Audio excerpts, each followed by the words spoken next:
को छोरो हुँ म नेपाली हो नाउ मेचीदेखि कालीसम्म फैलिएको मेरो गाउँ मेरा वीर पुर्खाको रगतले बाँचेको ठाउँ हर जुनियामा तिम्रै कोखमा जन्म लिन पाऊँ म सबैजना रोको होइन हाँसेको देख्न सकु म नेपाली हारेको होइन बाँचेको देख्न सकु म नेपालको लागि मान्न अनि मन सक्छु तैले त केही गरिन सब म आफै गर्छु एक दिनमा बन्दैन देश म सधैँ सङ्घर्ष गर्छु तर त जस्ता कपुतलाई विश्वास गर्न बन्द गर्छु म भाँचिदिन्छु तेरा दारा यदि फेरि देखाइयो काटिन्छु सबै हात जति आमालाई उज्याइयो म साथ दिन्छु मेरा नेपाली दाजुभाइहरूको हात दिन्छु जहाँ कसैलाई सहारा चाहियो हामी सबैजना दिदी बहिनी दाजुभाइ हो म तयार छु जुट्न मात्र तपाईँको साथ चाहियो म फुक्छु तर जुट्दिन दिन रात गर्छु सुत्दिन अघि बढ्छु बरु मर्छु जबसम्म पुग्दिन गन्तव्यमा मेरो म कर्तव्यबाट उठ्दिन असभ्य केही बुझ्दिन म सत्यबाट लुक्दिन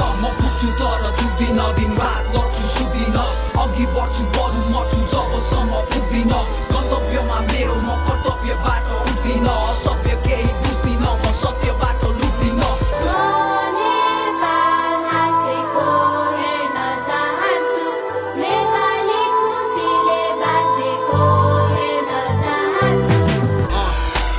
शान्तिको झन्डा फरफराको देख्न चाहन्छु इतिहासले वर्तमानमा हाम्रो जित लेख्न चाहन्छु म एक सर्वसाधारण हुँ हिँड्दा हिँड्दै थाकिसके सधैँ जसो बन्द द्वन्द र हिंसामै आतिरहे नालायक मातिसके खाएको नाक काटिसके घरमा नाटक प्रदर्शन छिमेकी हेर्दै हाँसिरहे खमानी हाँस्नु अरे तर यहाँ अति भो किताब मात्रै थपियो हिसाब मात्रै सकियो तर खोइ के गरियो ठोस कार्य त्यसपछिको मात्र भाँडो भरियो अयोग्य मन्त्रीहरूको हनुमानको साहस मेरो दृष्टि छ अर्जुनको भ्रष्टाचारीको टाउको बन्दुक मेरो गोलीको म फुक्छु तर जुट्दिन दिन रात गर्छु सुत्दिन अघि बढ्छु बरु मर्छु जबसम्म पुग्दिन गन्तव्यमा मेरो म कर्तव्यबाट उठ्दिन असभ्य केही बुझ्दिन म सत्यबाट लुक्दिन म फुक्छु तर जुट्दिन दिन रात गर्छु सुत्दिन अघि बढ्छु बरु मर्छु जबसम्म पुग्दिन